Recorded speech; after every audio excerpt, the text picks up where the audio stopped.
Hello and welcome back to Advanced Audio Editing Techniques, Week 2, Thursday. So tonight, first off, do your radio imaging. You have a quiz on Friday, but most of today we're going to be looking into Week 3, starting your Editing Music Part 1 project. Any questions back on tonight's project? I do. Go ahead. Okay. The radio imagery. Mhm. I realized it said like to pick a different genre, like different genres, but and that there was different things that each different genre would normally do, but I kind of was struggling to find details on what each genre does that's different for their radio imaging. Like, I mean,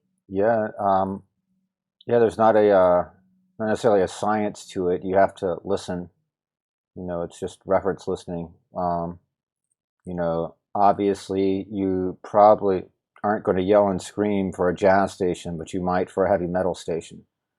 Things like that.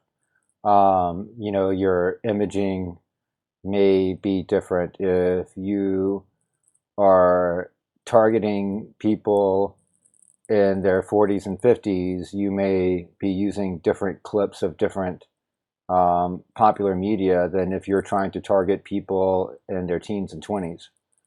So that can play a part. So you think about, your target audience. Are they watching Family Guy, or are they watching Law and Order? What kind of what are they into, and then how do you affect that? So a lot of that comes into like the drops where you're actually using pop culture. Um, and then like I said, it's most of you just listen. The mixed group here, it does have some different genres. You can hear the difference in some of their stuff. A lot of their stuff is fairly consistent because they're the same people doing things. Um, but it does give you some idea if you play around in their different genres.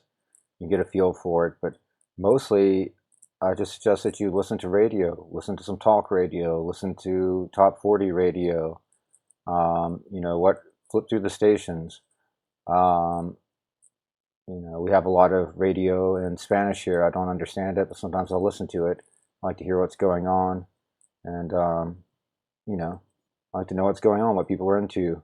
So being in audio, I feel like it's my job to flip through the radio stations ever so often and make sure that I at least hear what's going on. Um, but yeah, there's not like there's no like I mean, maybe somebody's done a book of theory on it, but I don't think so. You just have to observe and see what works and what has been working. We've got decades of radio and experience to build upon, but I just don't. Maybe you can find something in this EBSCO host research thing with the tune your brand, but you might find some other selections in that might get more intellectual about it. But I'm not familiar with specific research that will give you a verbiage of what to do, or formulas for different target audiences or age groups. thank you. Yeah. Have you checked out the mixed group yet and played with the radio imaging toy? I did look at it. I mean, I kind of, like you said, they kind of like, since they're the same people making it, they kind of like have like their formula, which isn't really a specific formula for each like genre, you know. Yeah. Yeah. It's good to yeah. It may not get so much of that nuance, but it's definitely good to let you feel how they're built, and how they use reverb tails and put the talking over the tails so that it can be mixed in as a DJ tool and not just an advertisement. So that's really one of the most important things we're looking for. It has to serve two purposes. It has to promote the radio station and identify the radio station, but it should also serve as a DJ tool to help in difficult transitions.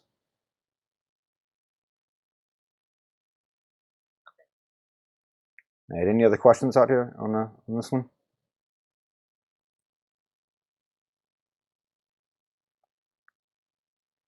This one is back to a discussion submission. All the rest of them this month will be discussion post. As we talked about before, the concert promo wasn't, just to avoid any potential playback issues with the music. But so all this is back to being a discussion. MP3 submitted. You have the BBC library available to you. Highly recommended. If you do use it, try to process them. Use Audio Suite, add stuff. Try to go beyond. But even if you're just doing a collage, if you do a well-edited collage, then that is that's what we're looking for. But it's always nice to hear more audio processing, a little extra flair. All right, so let's move forward into week 3. So this is going to be a big change. The rest of this month is all one big project. It's divided into 4 parts. This is so I can review it and give you a second chance to fix anything without getting all the way to the end and failing the course and having to repeat the course. So it's actually just one big project, but you have 4 checkpoints coming through. And at any of these checkpoints, if you are not up to caliber, you will be asked to repeat the process. So let's take a look at this. So if you know, I'll just go ahead, right away and download and open this project and just start listening to it. If you're not going to work on it, if you just go ahead and open it and listen to it and start learning it, I've been trying to think of what I could have students do to help them understand their errors more. Everything's fine until you make an error. Then once you make an error, sometimes it gets real confusing as to what went wrong. And I think the best thing to do for that is just to know the song better before you start editing. I think some people just start editing without even listening to the song all the way through, and that causes issues. So it's the project. If you just download, it's a large project, it may take a while, and just open it, make sure everything opens good, and listen back to it. So even if you're not going to start working on the project till Sunday or whenever, if you can go ahead, just before Friday evening and get it downloaded and listen to it once, and you've got a head start, you know what you're in for, and you can kind of be brainstorming what's going on and just getting an idea for what the song is all about. So in here you have a description of how it was recorded. We went across a few different studios and a lot of really, really expensive, nice gear and a number of session players. So basically, like a lot of pop projects these days, this one started off in the box, I think in Logic, and then it was built with software instruments, and then came in and had it overdubbed with live instrumentation and then rearranged. And actually, after this was done, it got much further arranged and then released. So what will happen is in the next class, you're going to get the final arrangement and the vocals. So that will be interesting for you. What you have here is guide vocals. So what I ask for you to do is mute all the vocals in this all month when you submit them, but they're there if you want to hear them. In your next class, you're going to get the final vocals and you're going to work with editing and tuning the vocals for an entire course. So you will see the song again in its final arrangement form, and you'll hear what the artist actually did with taking in and out these elements and everything else. Right now, we're not making that decision. We're in a position that's not the mix engineer. We are what would be considered an assistant or an editing position. So our position is to get this ready for mix. So ideally, when we're done with here, with all this, the artist would be able to fly the vocals in from whatever studio they're doing the vocal production at, and the mix engineer could just throw it up and be ready for it to go through hardware like what you see behind me, and no more Pro Tools editing needed.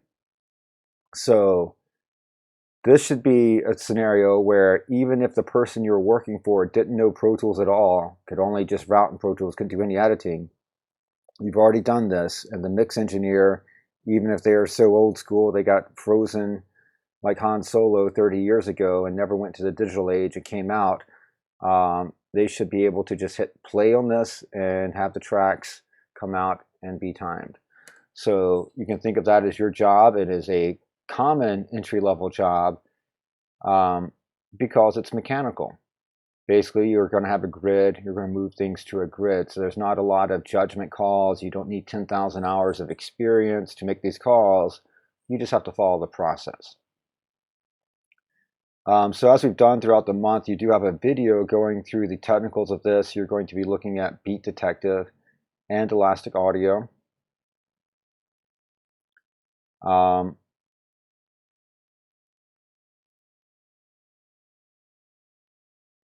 the refresher on how to upload an MP4 is gone. I need to remove that line.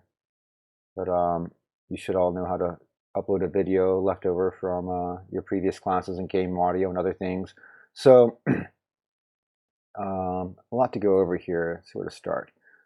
Let's talk about the walkthrough video. Let's kind of start backwards. So when you get done with this, you're going to do a walkthrough video, and it confuses a lot of people what to do in the walkthrough video. So let's just talk about that first. So you don't have to videotape as you do all of this. You may not have the processing power with Pro Tools or otherwise, and I don't need a 30-minute video.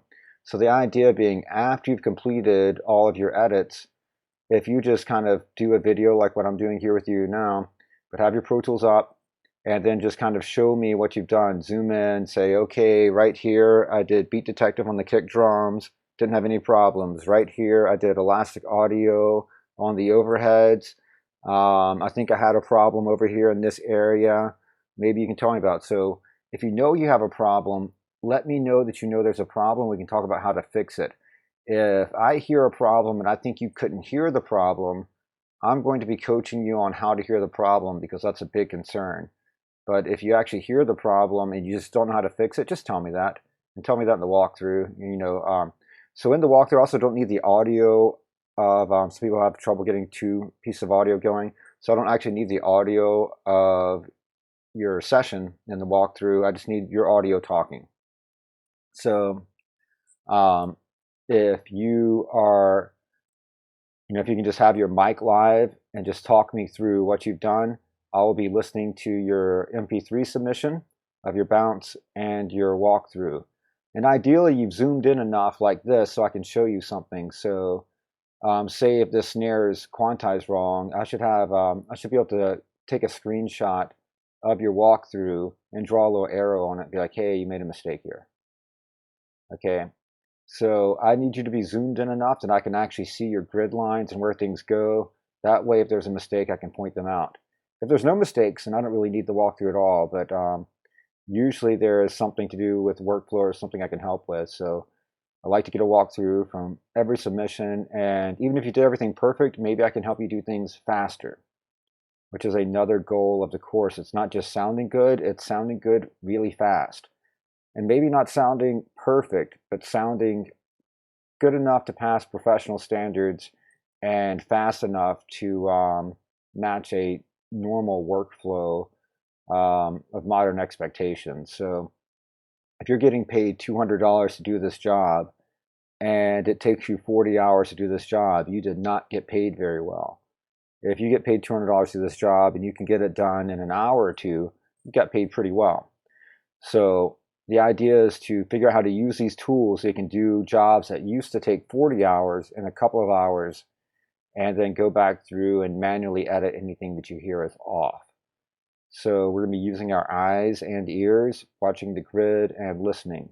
So if you'll just go ahead, like I asked before, and download the session right away and listen to it, and you'll get an idea of what we're going into. And then for this very first assignment, we're going to be working on what's labeled as the 2V with your markers. It's the second verse, the first verse that you will see. In part 4, we are going to recreate a first verse and chorus. So you're starting with the 2V, and you're going to do all of the drums and percussion. That means all of the yellow tracks, the bend, shaker, rims, hats, the navy blue live kit, the purple VRM tracks, the Ramona tracks with the drum machines. All of that needs to be time aligned. If it sounds like something you hit bang on, or otherwise not a tuned instrument, it should be time aligned in this. If in doubt, time align it. All right. In part 2, we'll be doing the exact same thing again for the rest of the session. So if you do it right the first time, you're just going to continue through with the process. But ideally, you check in here and then if you're doing it wrong, I catch it before you've done too much work, and we can correct things early and get you back in shape before costing too many points. So this project does allow resubmissions if it is not up to caliber. The resubmissions may be only for partial credit, depending on whether or not you followed the steps. If you do follow the guide video, you will get the desired results. This is a project that was designed for you all to work with, so we actually know the results. It's not a random project. Um, I actually know how it will sound if you apply things the way they're suggested. If you apply things other than how they are suggested, explain why in your walkthrough video. It may not be wrong. There are more than one ways to do things. There are several, actually. So if you have an alternate approach, I'm not necessarily going to knock you down for that, but I need to understand why. If the why is just because you didn't watch the video and you just guessed at what to do, that's not a very good why. If you watch the video, but you've been working with Pro Tools a lot and you thought, hey, I thought sounds a little nicer if I use Beat Detective here, it protects the transients, or I really thought it sounded choppy with Beat Detective here, so I used Elastic Audio instead. That's the kind of thing that I would like to hear and know. So I know that you're making decisions based on what things sound like and not just misdecisions based on something you read online somewhere. So it's about process and results. The results are basically very easy, just quantize the 16th notes. When it comes down to it, that's really what's happening here. We're quantizing the whole session to 16th notes. So all this process is to gain a simple result of everything going to the 16th note grid with a slight swing as noted in your track notes. So I don't usually get questions for this on the introduction day because usually people haven't had time to look at it, but it is open for questions right now. And please review this over the weekend and be back Monday for sure if you have questions.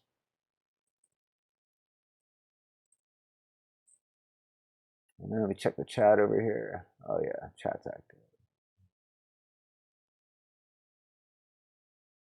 All right. Wonder what happened to Brian. His internet dropped on me.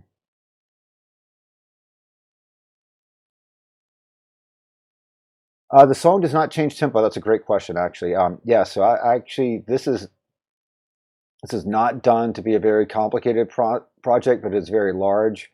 So it is a 4/4 beat. It's a house style drum pattern. So it basically is boots and pants, boom, boom, boom, boom, thing. So as long as it keeps going, boom, boom. There's no there are no tempo change, and the grid is set. So it was actually performed to the click track to the timing that's on here, but the performances vary a little bit, and there's some MIDI drift on some of the machine drums as well. So some of the things have just very, very slight corrections. You may not notice in solo what was corrected, but when you hear the phase relationships of the different kicks and everything, if some of them are drifting, the phase relationships will change over time. So it's important to listen to it in solo, but then when you do your edit, listen to it, with the rest of the drums in context, so you can hear that everything's still playing in context. If we're doing one track at a time, so if something gets terribly out of line, just hit Command Z and know that you did it wrong and do it again. The most common error is in the capture selection, is not getting the first downbeat in the capture selection step. That is the most common error I see on this project. In fact, I don't ever really see any other errors. It's either those that follow the instructions, it's almost always just the capture selection. There are a couple of spots that the Elastic Audio tends to have a bad warp marker if you're using it in the rooms and overheads. Usually that's easy to find, and you just simply delete the warp marker. If you don't find it and I hear it, I'll definitely comment on it, but it's not something I generally deduct points on. But basically, if you do this right, Pro Tools will do hundreds, maybe thousands of tiny edits for you um, in a matter of minutes, really. And then you'll just have to listen back and manually make, a handful of adjustments out of those hundreds or thousands of edits. So it's a pretty good process.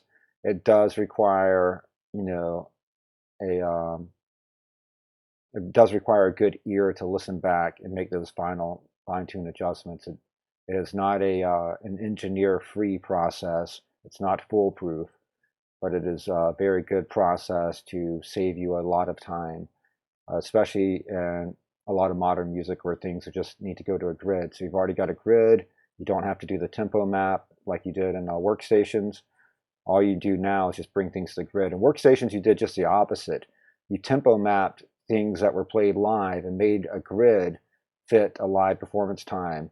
Here, we're taking a rigid grid and we're making the performance fit that, which is typical of a lot of music that you hear on the radio currently. So this is a very current way to do pop music. I guess the way to put it. All right. If there are no questions, you are dismissed. What I always do is that I dismiss out the recording. You are welcome to stick around if you have questions you want to ask off camera or whatever that is available. But I mean, it's on camera, yes, but off the archive. So in the archive, but I do allow the Zoom to stay open while I'm saved out. But I may just look zoned out while I'm staring at the computer, typing in things for a moment. But I am here and listening. So with that, you are dismissed, and I'll be getting the archive up tonight. Thank you.